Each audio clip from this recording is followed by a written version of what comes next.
Guys, welcome back to the ALGS channel. Hope you guys are all doing well and having a great day so far. A little bit of an update to my room, and I figured I would add some new transitions as well, but we got a lot to dive into and discuss of what's going on in the Apex Legends esports scene, including some teams cooking up some new compositions that I'm really excited to talk about as well, and some results as to how those are being played out right now. Also, we've got some Pro League results. Don't forget, Pro League matches are continuing tonight. We'll kind of run through some of these storylines as well. Then some have already taken place last night, and which teams are looking to be the best. Of course, if you guys want to stay up to date with all things going on in the Apex Legends esports scene, then of course like the video, subscribe to the channel. Without further ado, folks, let's dive into what's going on with Apex Legends esports. Oh shoot, sweet little intro. So first off, I want to make mention of these scrim results that took place last night. Now, nothing too serious, but we did get some storylines out of this that I wanted to make mention of. Once again, Furia breaking the curse once again. I guess it's no longer a curse. First place in last night's scrims. Xset, TSM, top three. Really no surprise. These teams are obviously some of the most dominant teams in this scene right now for Pro League. And then we move on over here talking about Dezign and his idea with season 20. Now, we saw these new results coming in with new buffs, new changes, new perks, and Ash was one of those, obviously, that has some changes as well. Raven on a video had explained that he felt like the legend was still not going to be good. Dezign, on the other hand, said he will be switching back to his favorite legend in season 20. And of course, with all these new perks, I told you guys that I felt like that comp and ranked in general is going to have a lot more viability with these legends. And Ash's snare can last for a really long time. And Dezign says this plus double Maggie drill and knuckle cluster about to be playing literally Overwatch. Dezign actually decided to waste no time, go ahead and start putting it into scrims, and we saw Disguised get some really interesting team fights using Ash in their composition and also fighting TSM as well. And let's just say TSM was not too happy about what was going on. Roll the clip. I don't see them coming out yet. They're still inside. Wait, they went right. They went right. One's down, one's down. I cracked one, I cracked one. In the building. Building team's running out. Or in the cave.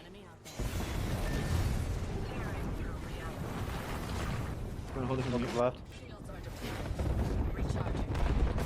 I can't take the crush.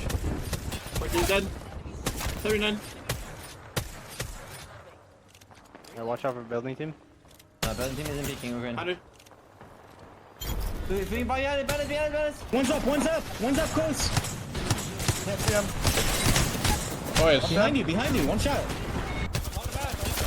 Wait, one's up close. Behind you, one shot. One dead. Call me. I'm gonna wall. Keep focusing left. We're gonna go that way. They wasted big up. There's like right here, there's like right here, there's like right here. They have a knock and left. Wall towards left. Wall towards left. Wall towards left. Wall towards left. Wall towards left. I'm gonna bang with our back soon. They're walling towards us. 1 minute, but we're nearly 10. I have a purple knockdown. Yeah. I'm stunning two. I stunned two. Ash one. I killed one. I killed. Hit the res. Winner. I bang with it, our back. I think it's right. Yeah, I got I point this. Okay, bar grenades. Oh, I got still grenades.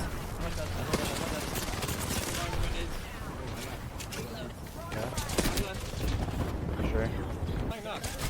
I killed two. One left. Fight, just heal and help fight. Yeah. I'm stunning two. I stunned two. Ash one. Play your wife, Kill one. I killed.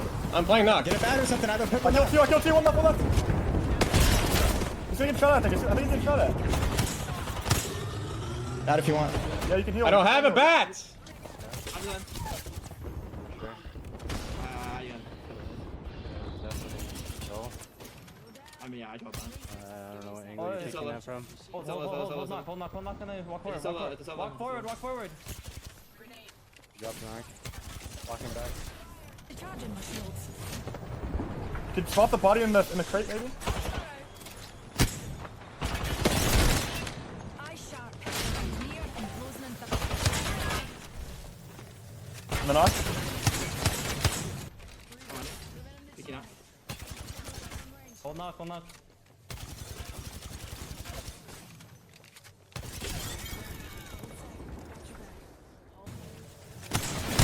Like, bro, how are we getting down, man? I'm bumming it back. He's just running at us for free. Like, what the fuck? Just hug us. What? Just fucking hug us. I don't know what the fuck is Jordan doing, man. Like, holy shit! I even horizon ults them. How are they even getting past that horizon ult? There was one guy on the fucking wall. A bloodhound on our wall. And I thought it was hilarious. Some of the comments were saying, like, you know, he could have said, that's on me. I whiffed like 5 easy wingman shots, but no, it's always Jordan's fault. So I also thought, you know, Dezign on Ashe in the G2 days was a different animal. Y'all don't understand. So I'm really excited for season 20 and to see how everything obviously goes forward. And as we get into more of the Pro League action, and obviously Land's going to be with this new meta as well. Going to be some really interesting stuff and see what people are able to do. Also want to mention some of the results coming from the APAC North scene. And I got to go a little bit on a tangent here. You guys are probably not going to agree with everything I have to say, but I feel like it needs to be said of how these teams are actually perceived cross region, because there's a lot of rankings going out, a lot of opinions, and I feel like they just need to be squashed. So first off, let's talk about this APAC North. They did actually have their matches last night with Pro League. Reject Winity pulls off the impossible as they take the crown in game number 5. This team is showing a lot of good signs, and we're going to talk about the overall leaderboards as well. E6 also had a very nice win that was very impressive to watch as well. But Fnatic is still the #1 team in APAC North. Reject Winity just a couple of points behind in second. Riddle Order, even though they are in third, they had a really lack of a night last night, let's just be honest, and sadly did not place well at all. I've got no internet right now, and I'm currently on my phone's hotspot, so it's loading a little bit, but all the way in 18th place.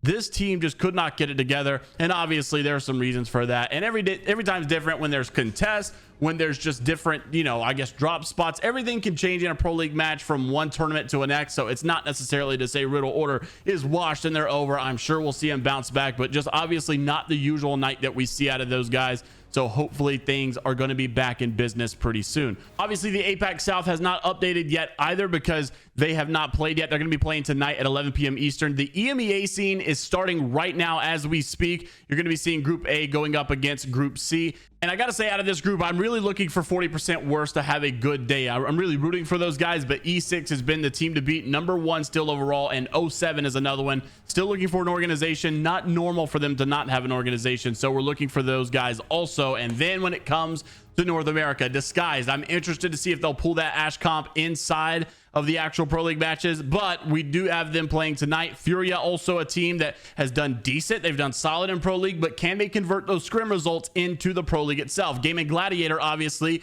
just recently signed, so that's going to be another interesting one as well. GKS actually won a Scrim not too long ago, so we'll see if those guys can keep that momentum as well. Native Gaming, I'm probably watching this team more than any right now, because these guys just made a roster change and they have seen success since. They've actually placed a lot better since the pickup of Zeto, and I'm very proud of these guys, and I'm hoping that they can keep this going on as well. Now let's talk about some of the more controversial things, and I've got to point some stuff out. Apex Comp Reddit has actually made these Twitter posts. I got to say, these graphs look great. We're currently working on some things as well with the Apex Global Series, but these global rankings are quite controversial in my opinion, because if you take a look at them, they've got Aurora in the current 6th place overall in the world. And no offense, but if you had to guess $25,000 worth of getting these stats right at a LAN, you are not going to put Aurora in your 6th place, and you cannot convince me that Riddle Order is worse than Aurora, or that Furia is behind Aurora. I'm just not believing it. Or Luminosity for that case.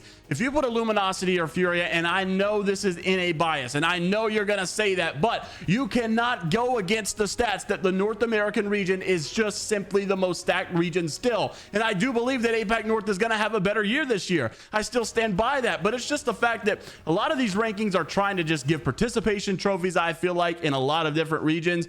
And I just think that, if we're being honest, it would be annoying to look at accurate rankings, because I think that North America would still dominate a lot of this. Now, I will say I am not super against the top 3, and honestly, maybe even the top 4. We saw Legends Gaming get 3rd place at a world championship, so we know that they're absolutely capable of being the #4 team in the world, and they actually might be right now. And of course, just recently having eye surgery as well, Strafing Flame coming back and looking this good, it is absolutely tippable. Fnatic in 3rd, I'm not honestly against that either. Dark Zero in 1st and TSM in 2nd, I think we all can agree that this is an accurate top 2 for sure. But when it comes down to Aurora and Six and having Elevate behind them, Furia behind them, I just don't really know about all of this. So I'm interested to see what you guys obviously have to say. And as we get closer to the LAN, we'll actually know a little bit more results as well. And hopefully we'll get some really interesting storylines at LAN. I'm really hoping for APAC North or APAC South to show up in a very big way. Let me know what you guys are thinking down below. Like the video, subscribe to the channel if you want to keep up to date with all things in Apex Legends esports scene. Even if you don't like what I have to say or my opinions, of course, I still love you all. So take care of yourselves, and until the next time,